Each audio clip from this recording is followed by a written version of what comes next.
Bruce Lee, a name that would soon echo across continents, transforming the very idea of what martial arts could be. But how did this legendary figure rise from the disciplined roots of Shaolin philosophy to the ferocious, unstoppable energy we associate with jungle fury?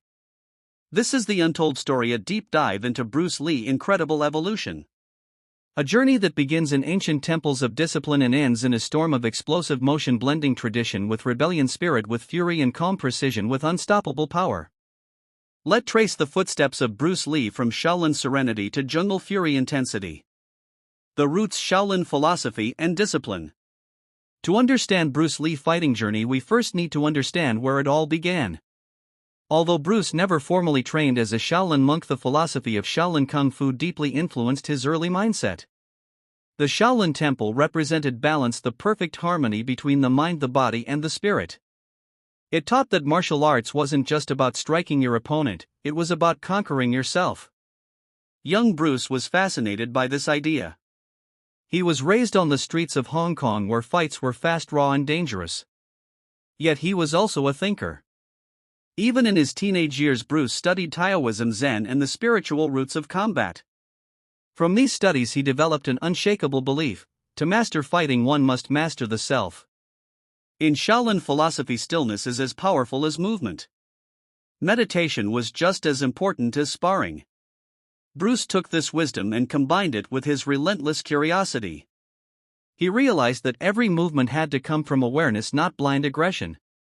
This concept became the foundation for his future art, Jeet Kune Do, the way of the intercepting fist. Shaolin training also taught the value of flow, the idea that energy should move naturally, not be forced. This lesson became Bruce's obsession. He didn't just want to be strong, he wanted to move like water.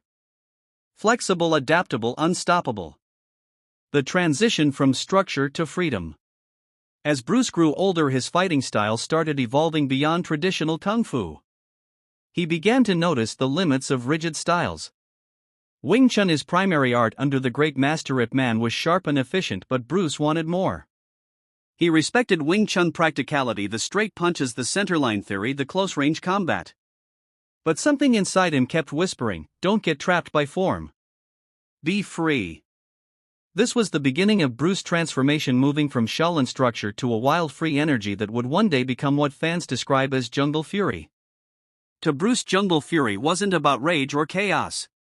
It was about pure instinct, the kind of fighting that comes when your body and mind act as one.